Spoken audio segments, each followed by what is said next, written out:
एक प्रेम मिलन।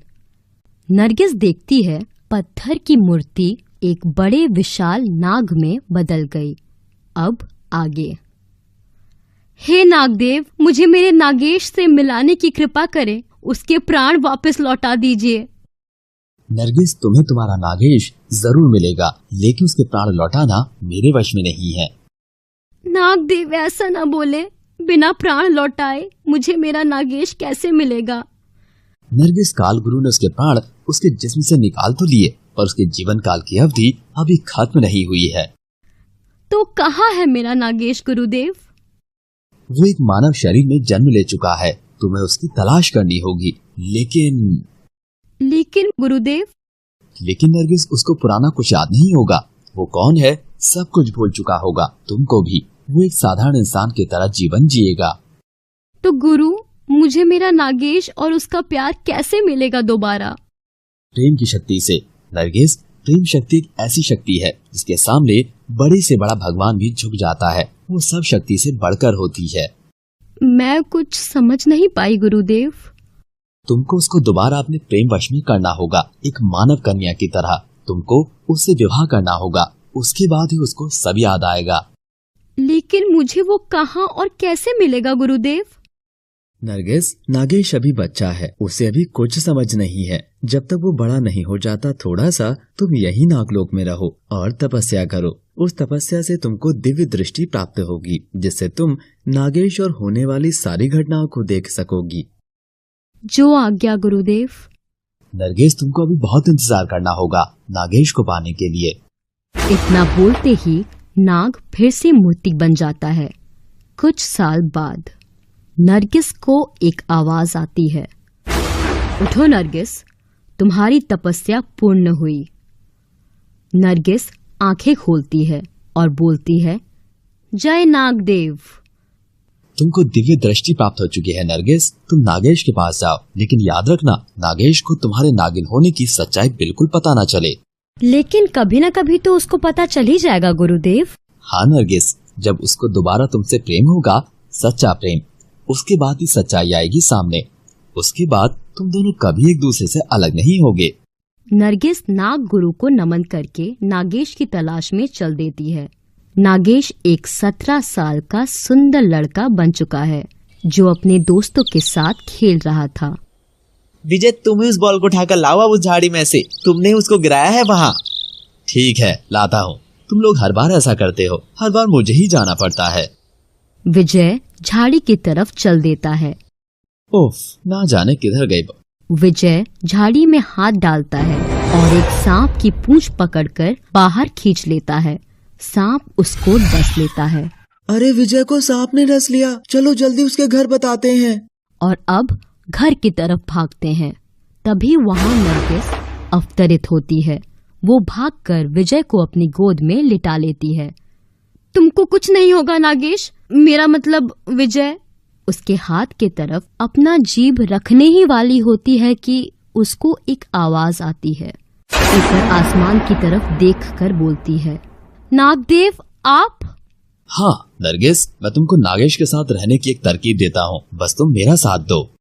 इतना बोलकर नागदेव एक सपेरा बन जाते हैं। नरगिस भी समझ जाती है। वो भी एक सुंदर सी लड़की बन जाती है, जिसकी आंखों की चमक बहुत ही प्यारी थी और देखने में बिल्कुल परी जैसी। तब तक विजय की माँ विभा और पति भी वहाँ भागते भागते आ जाते हैं। महाराज, मेरे बेटे की रक्षा करें। शांत रहो देवी, इसको तो मेरी बच्ची ही ठीक कर देगी।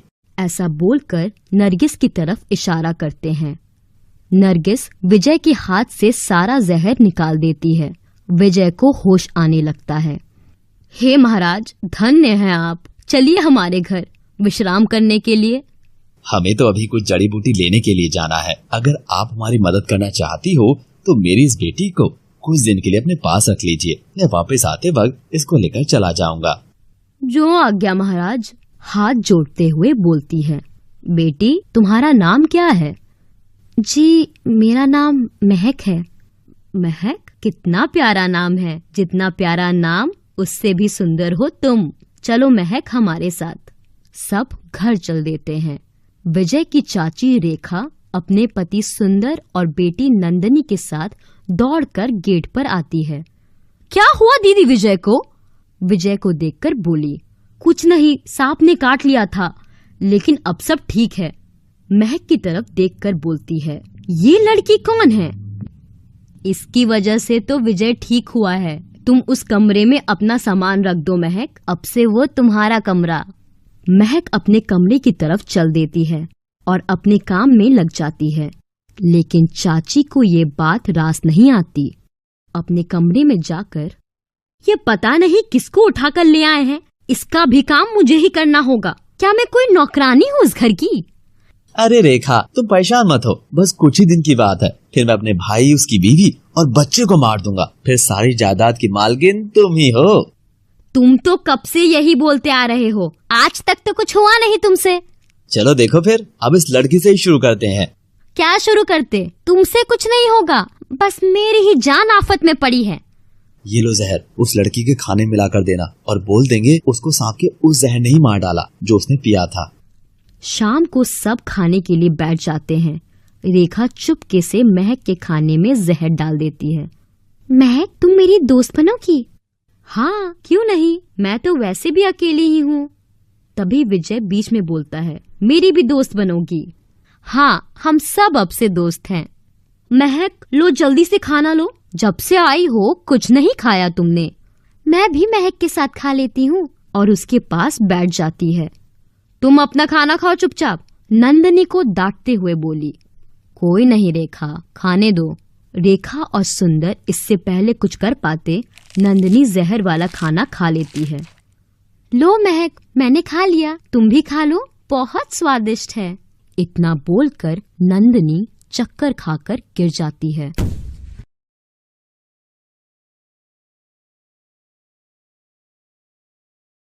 कैसा लगा आपको हमारा आज का एपिसोड? हमें लाइक और कमेंट के माध्यम से जरूर बताएं। आगे के एपिसोड देखने के लिए सब्सक्राइब करें हमारा चैनल एनएम स्टोरीज। और हाँ, बेल आइकॉन जरूर दबाएं ताकि आपको आने वाले सारे एपिसोड्स का नोटिफिकेशन मिलता रहे। New episodes only NM stories पर।